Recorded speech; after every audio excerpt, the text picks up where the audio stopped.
Hi there. This is the homily for the 22nd Sunday of the year.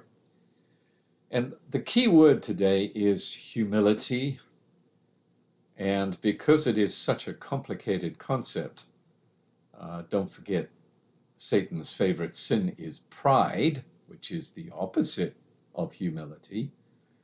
We really have to get a grip on what exactly humility is. And that's where Sirach is trying to help us.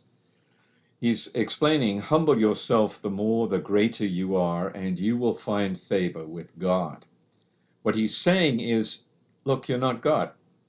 So get that through your skull, and then recognize that God is way, way above you. And consequently, you need to be very conscious of what God says, what he's revealed in the Old Testament and the New, and pay attention to that so that you are living in a way that is acceptable to God. In the Psalm, we see, if you like, a flipping of the situation because the Psalm talks about how humble God is, which is, of course, why God can expect us to be humble since we're created in the image of God. So, in the celebration of God, the Psalm says, the father of orphans and the defender of widows is God in his holy dwelling place. God gives a home to the forsaken. He leads forth prisoners to prosperity. What we're finding from the psalmist now, who is an inspired writer, we're finding that God himself is very humble in a whole bunch of ways.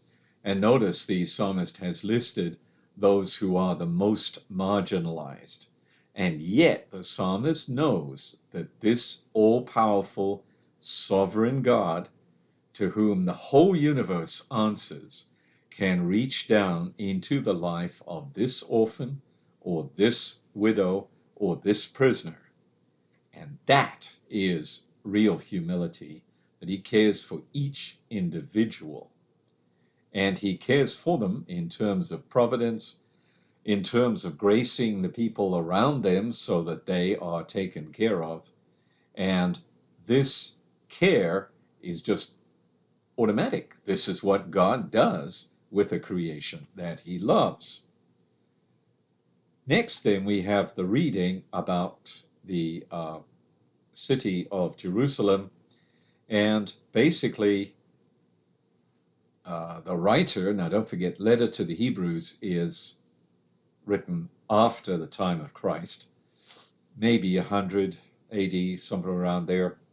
And what he's saying is, you're not in the situation of having this God who is so far from you.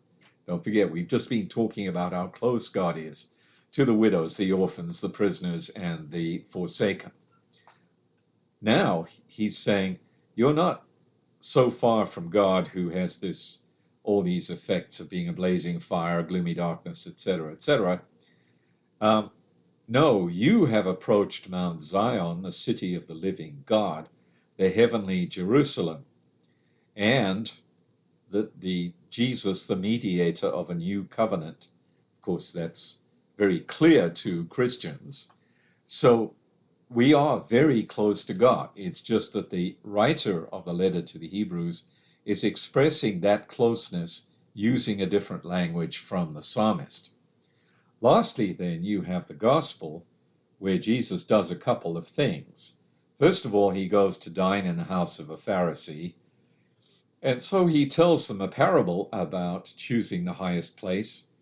And you may, in fact, find that the host has invited somebody else and consequently will ask you to move down the table so that this more important person can be seated in a higher seat. And so if you don't want that to happen to you, because you would, quote, proceed with embarrassment to take the lowest place.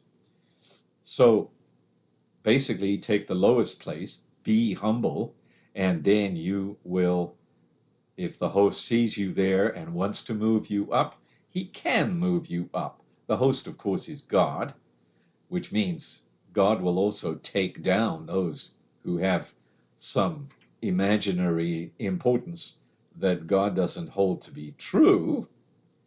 Then he turns all this around and says, look, if you have a lunch or a dinner, don't invite your friends or brothers. Go and invite the poor, the crippled, the lame, the blind.